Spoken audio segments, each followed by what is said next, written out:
Irjen Verdi Sambo ditetapkan sebagai tersangka pembunuhan Brigadir J.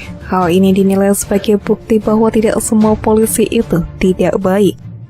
Irjen Pol Napoleon Bonaparte menanggapi penetapan tersangka koleganya di Polri tersebut. Saya juga ingin menyampaikan permohonan maaf kepada institusi terkait peristiwa yang terjadi di rumah dinas saya di Duren 3. Demikian juga saya menyampaikan bela sungkawa atas meninggalnya Brigadir Joshua. Namun semua itu terlepas dari apa yang telah dilakukan saudara Joshua kepada istri dan keluarga saya. Oleh karena itu, kemudian tersangka FS memanggil tersangka RR dan tersangka RE untuk merencanakan pembunuhan terhadap almarhum Joshua. Itu membuktikan bahwa tidak semua polisi itu brengsek. Masih ada polisi yang punya nurani, itu terbukti.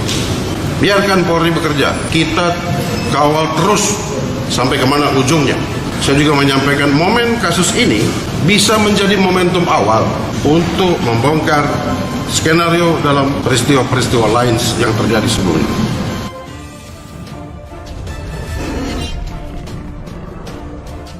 Hal tersebut disampaikan usai Napoleon mendengarkan tuntutan dari Jaksa Penuntut Umum atau JPU di Pengadilan Negeri atau PN Jakarta Selatan Rabu 11 Agustus.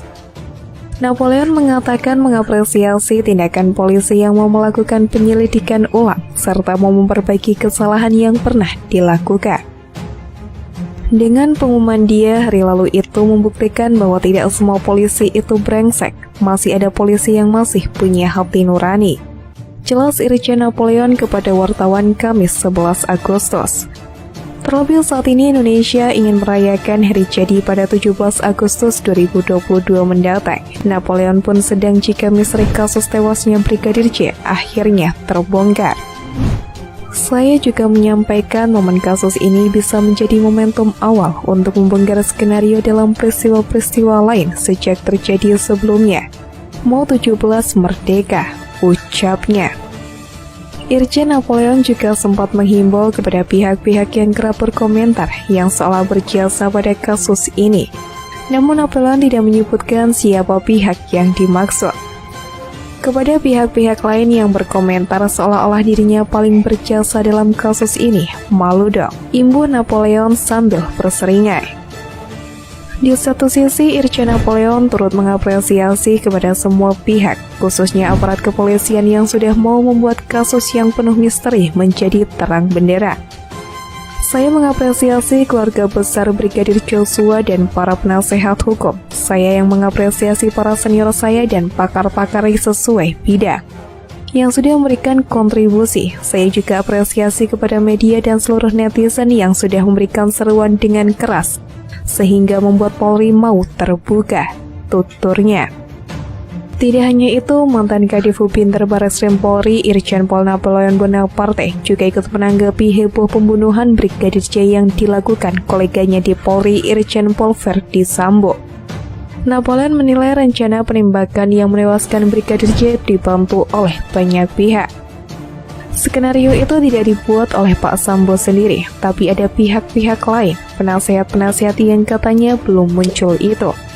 Ungkap Napoleon di Pengadilan Negeri Jakarta Selatan Kamis 10 Agustus. Napoleon mengatakan dengan keras pihak-pihak yang ikut serta dalam kasus penembakan berencana tersebut harus ditindak, lantaran juga secara langsung memberikan kabar buruk kepada publik. Seperti yang diberitakan sebelumnya, Barreskrim Polri telah menetapkan mantan Kadif Propam Polri, Irjen Verdi Sambo sebagai tersangka pembunuhan Brigadir J, alias Nofriansyah Yosua Huta Barat. Dari hasil pemeriksaan tim khusus KPK Polri telah ditemukan bahwa tidak ada peristiwa tembak-menembak antara Baradae dengan Brigadir J di rumah dinas Irjen Verdi Sambo. Namun hanya penembakan terhadap Brigadir Yosua yang mengakibatkan meninggal dunia. Kapolri mengungkapkan bahwa penembakan dilakukan oleh Baradae alias Richard Eliezer Budihang Lumiu atas perintah atasannya sendiri, yakni Verdi Sambo.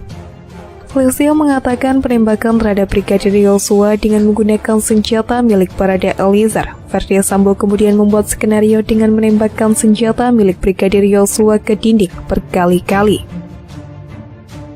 Hal tersebut dilakukan untuk membuat kesan bahwa seolah-olah terjadi tembak-menembak antara Brigadir Yosua dan Baradae.